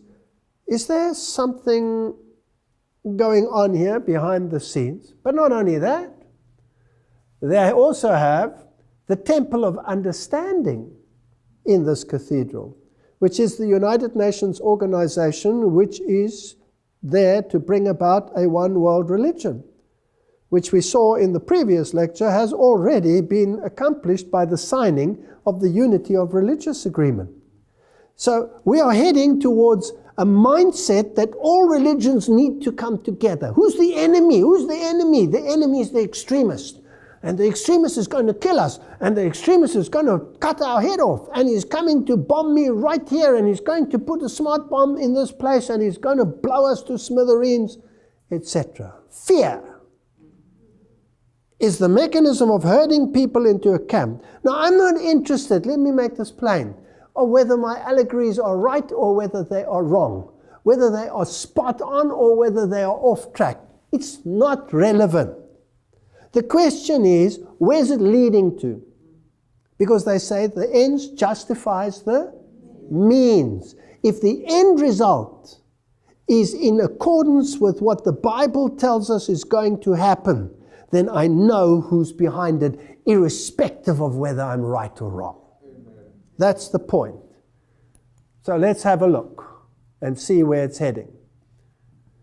Former British Foreign Secretary Robin Cook, a very fit man, very active, just suddenly dropped dead on his morning walk. But leave it at that. He said, the truth is, this is now, he's standing in front of number 10 Downing Street, high politician, high position in the establishment. He just got fed up and he said, the truth is there is no Islamic army or terrorist group called Al-Qaeda, and any informed intelligence officer knows this. He said, but there is a propaganda campaign to make the public believe in the presence of an identified entity representing the devil, only in order to drive the TV watcher to accept a unified international leadership for a war against terrorism. The country behind this propaganda is the United States. So he said. And then he died. So there is no Al-Qaeda. Now, any informed person will tell you that Al-Qaeda was created, funded by the powers of be in the United States and elsewhere in the world, united, trained by the very organizations which became their super enemies in the end. It's a front organization. It doesn't exist. What does he say? It doesn't exist. If it has outlived its usefulness, you replace it with another one that doesn't exist. Even though it has a name, ISIS, and even though it is prominent, and even though it apparently chops heads off of trained Jesuits. I don't believe a word of it, personally. There's an agenda. And I have a Bible that tells me what the agenda is. And I need to focus on what does the Bible tell me the agenda is. The agenda is the destruction of Christ and his followers. That's the agenda. There's no other agenda. My enemy is not over there. My enemy is right here. Jean-Louis II, a Jesuit, born in Uruguay and residing in Canada, wrote Theology and the Church in 1985, which carries the subtitle, A Response to Cardinal Ratzinger and a Warning to the Church.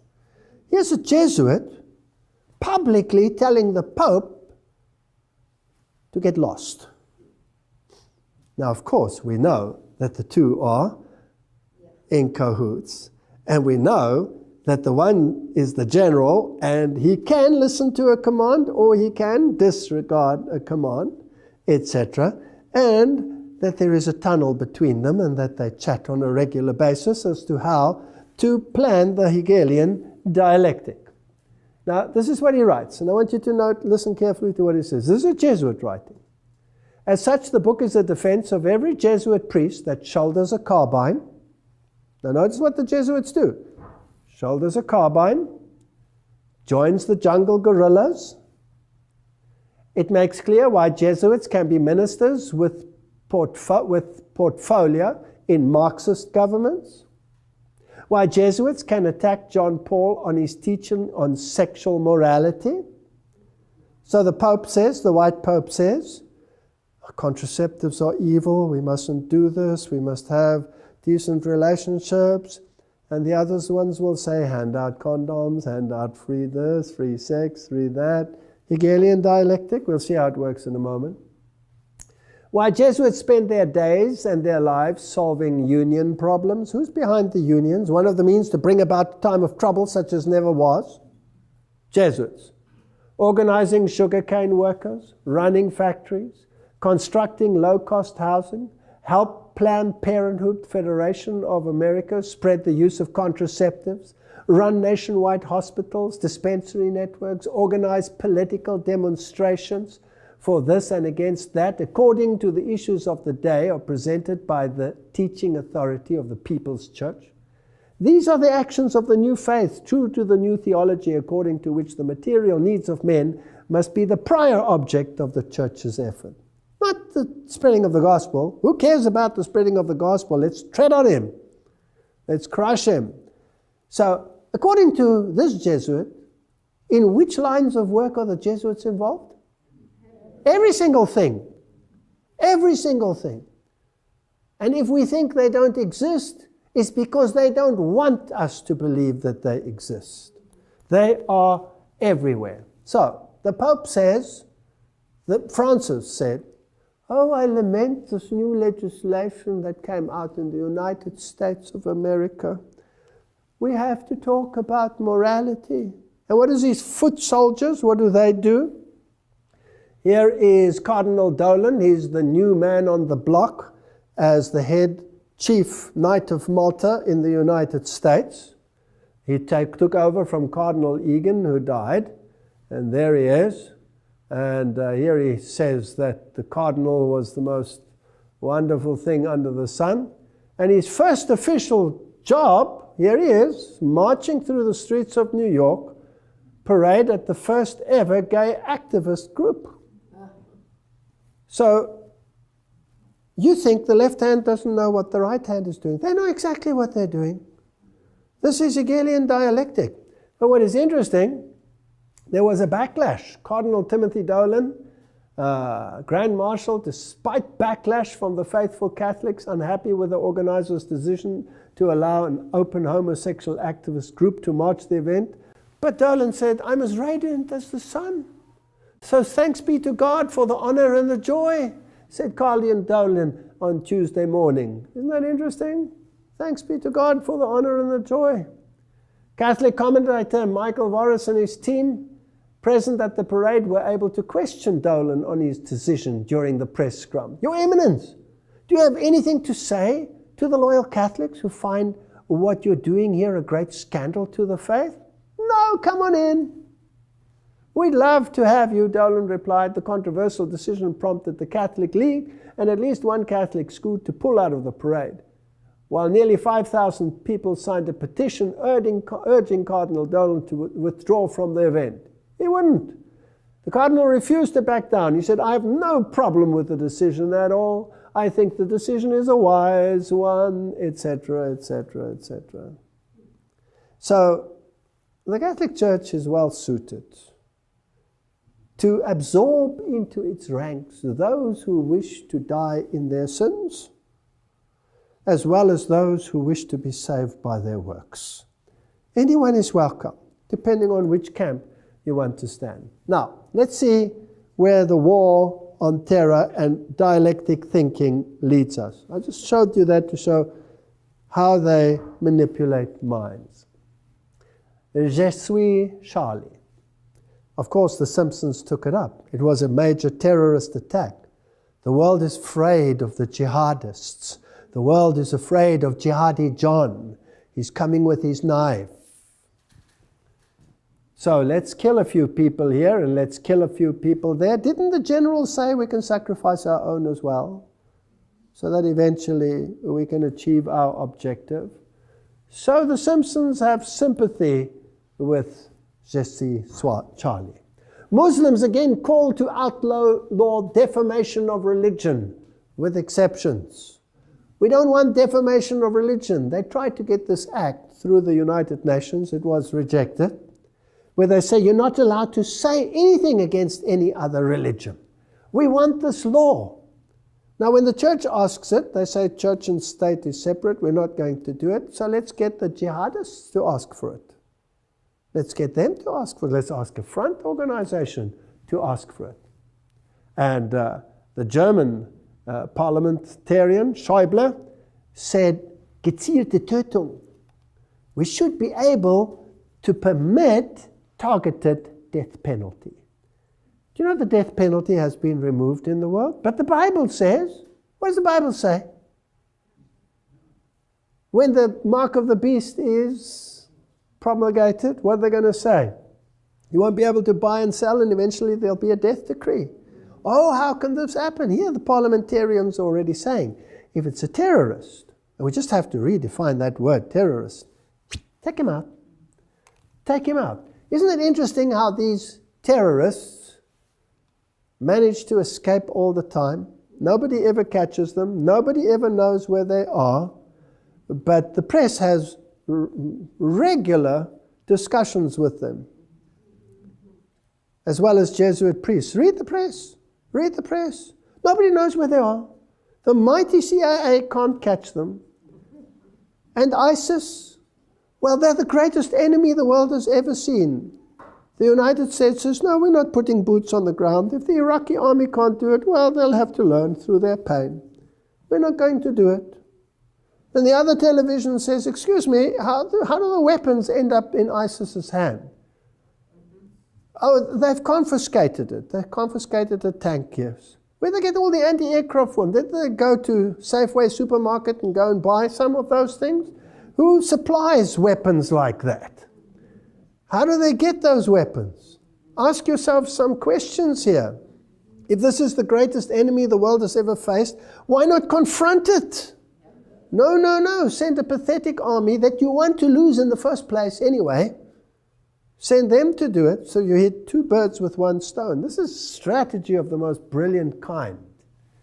So, the White House resists calls to focus on Islamist terrorism at three-day extremism conference. No, no, no. We cannot say the problem is only the Islamists. The problem is extremism. But who's chopping off the heads? Oh, well, excuse me, who's apparently chopping off the heads? It's Jihadi John. It's ISIS. We've got to be afraid of ISIS. Are we going to condemn them? No, we're only condemning extremism. This is fascinating stuff. The international conference, which begins Tuesday in Washington, will seek ways of deterring homegrown terrorism, has been criticized by Republicans for failing to single out Islamist extremism for particular scrutiny. I mean, look at the terrorist attacks. How many heads do you want to lose? How many people do you want to see dead? They're the problem. No, they're not the problem. I wonder who the real problem is. Let's see. Pope Francis, Paris attacks, the result of deviant form of religion. And Pope Francis called on religious communities to condemn terrorism, especially Muslim leaders. He said, I express my hope that religious, political, and intellectual leaders, especially those of the Muslim community, will condemn all fundamentalist and extremist interpretation of religion which attempts to justify such acts of violence. So yes, he mentions them, but he doesn't exclude others. And then he goes further. Vatican Radio, Pope Francis, religion should not be confined to personal conscience. Excuse me. Here he has a discussion with the Italian president, Sergio Mattarella, and he says, the orderly development of a civil pluralistic society requires that the authentic spirit of religion not be confined to personal conscience. Is this in harmony with the Bible, yes or no? No. No. But that its significant role in the construction of society is recognized, said Pope Francis, his remarks to the Italian president. Though independent, the church and state share the common responsibility. What kind of legislation do they want? They want the church and the state together to regulate conscience. Are we waiting for something like that? Isn't this a prophetic scenario in Revelation chapter 13? Okay, Ban Ki-moon proposed meeting of religious leaders at the UN. Radio Vatican again. UN Secretary Ban Ki-moon announced during the meeting against extremism, violent held in Washington this week, etc., etc. The meeting brought together representatives of 60 countries, and the Pope is going to speak at the United Nations. There's a major crisis in the world. We have to sort out this problem. In his speech, he warned of the apogee of a new generation of transnational terrorist groups, a strategy of these extremists. You hear this more and more. And Pope Francis? Pope condemns religious fundamentalism and Middle East violence. Pope Francis strongly condemned violence in the Middle East Friday on an interview with the Vatican correspondent, Barcelona-based daily whatever. He says, quote, "A fundamentalist group, even if it kills no one, even if it strikes no one, is violent." Now it gets fascinating. The mental structure of fundamentalism is violence in the name of God. All right, so who does that include? What's the definition of fundamentalism again? Protestant form of thinking that takes the Bible literally. Do they know who the problem child is?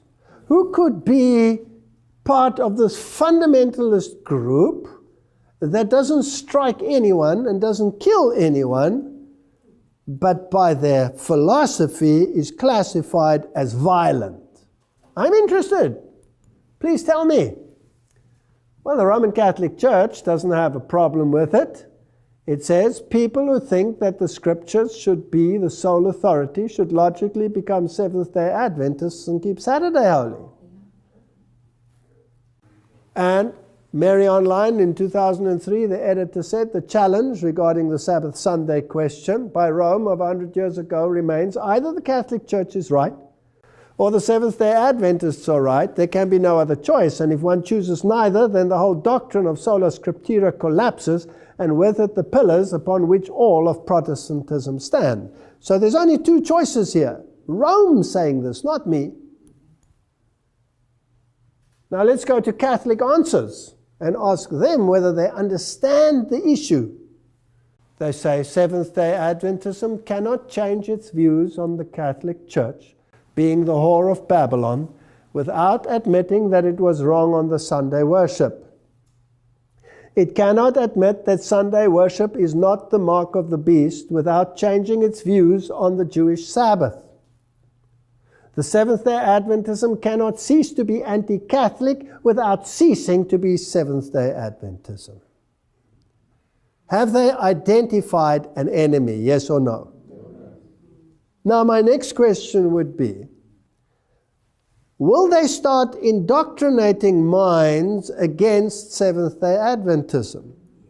And if they start doing that and starting to indoctrinate minds, because the ultimate enemy is not jihadist, the ultimate enemy is not ISIS, the ultimate enemy is those who follow Christ and keep His commandments. That is what Revelation chapter 13 says.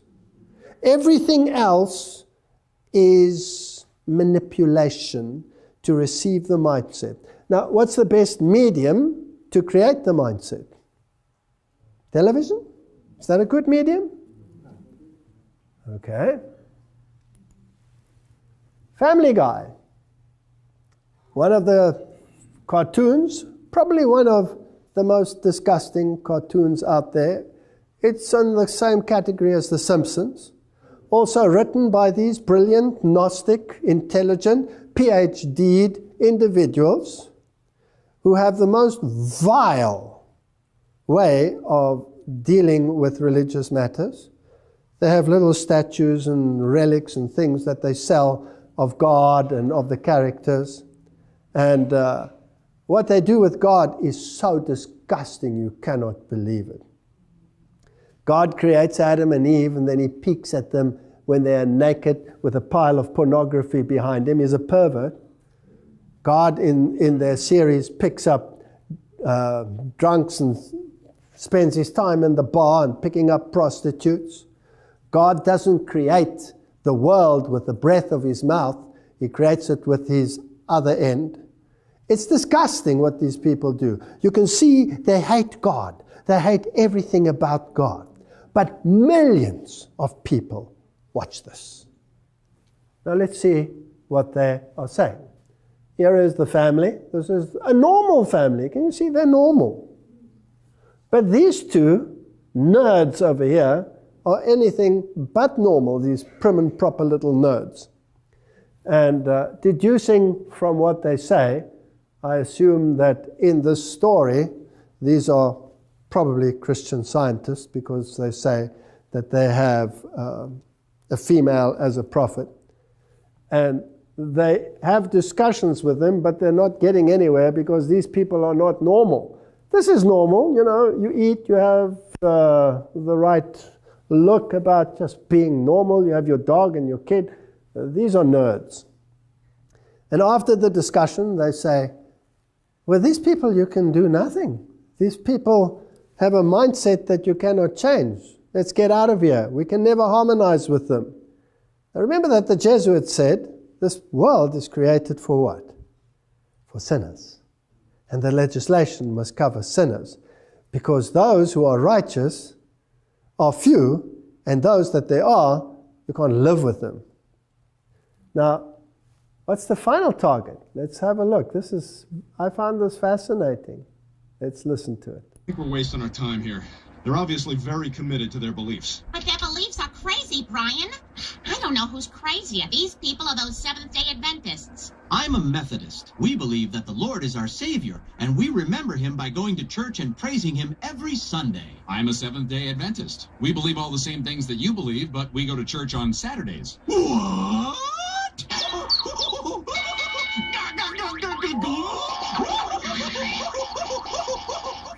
Did you get that? What is being implanted in young minds and adults, because this is an adult sitcom that people watch, and the kids watch it too. Who are the crazy ones? The sectarians. Now, who's the craziest of them all, according to this? The Seventh-day Adventists. They're craziest. Are minds being prepared for something to come? I'm just asking the question.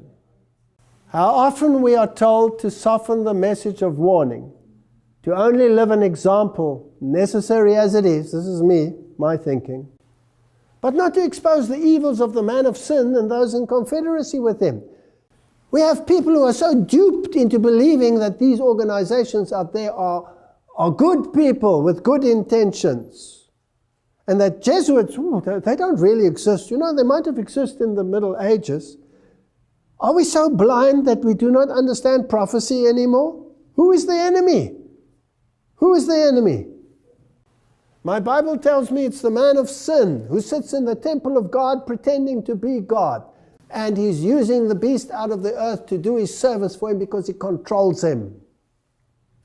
Called to expose the man of sin. In the very time in which we live, the Lord has called his people and has given them a message to bear. He has called them to expose the wickedness of the man of sin, who has made the Sunday law a distinctive power, who has thought to change times and laws and to oppress the people of God who stand firmly and honor him by keeping the only true Sabbath, the Sabbath of creation, as holy unto the Lord. Let me tell you something, that is the enemy. Now, if you look at the poor Muslim, my heart goes out to the Muslim. Imagine being used and manipulated and kept in poverty and hoarded and chased and your housing destroyed around you to achieve an objective. And you're just a tool in the hands of these individuals. I'm sure God's heart is crying out to the poor Muslim who is trapped in this situation and doesn't even know what's hitting him and where it's coming from. He doesn't understand it either. Instead of having the mindset instilled into our minds, that is the enemy. No, the enemy is not there. The enemy is in Rome. The enemy is manipulating the world and creating mindsets. And our duty is to expose the wickedness of the man of sin. That's the message for the time and nothing else. So may the Lord help us to spread a message that will not only reach the ears of deceived Protestants, not only reach the ears of deceived, marginalized, destroyed Muslims, but to reach the ears of this whole planet, every single one. We cannot now choose an enemy here and choose an enemy there when God has already revealed in His Word and through the spirit of prophecy who the enemy is. May God give us wisdom to deal with this issue. And where it is leading is part of the next episode. And what the final events are when everything is in place. Let's pray. Heavenly Father, there is so much deception out there in the world. And they control the press, they control the media, they control the internet. We have but a short time to bring this message to the forefront, to preach to people where the enemy is and what the decision is. The decision is between the commandments of God and the commandments of men. Who is in control? Is it the God of the universe, or is it the God of this world? Help us to make right decisions, and help us to focus on that which is relevant for our time, and to cry loud and to spare not, so that many may yet be saved. In Jesus' name, amen.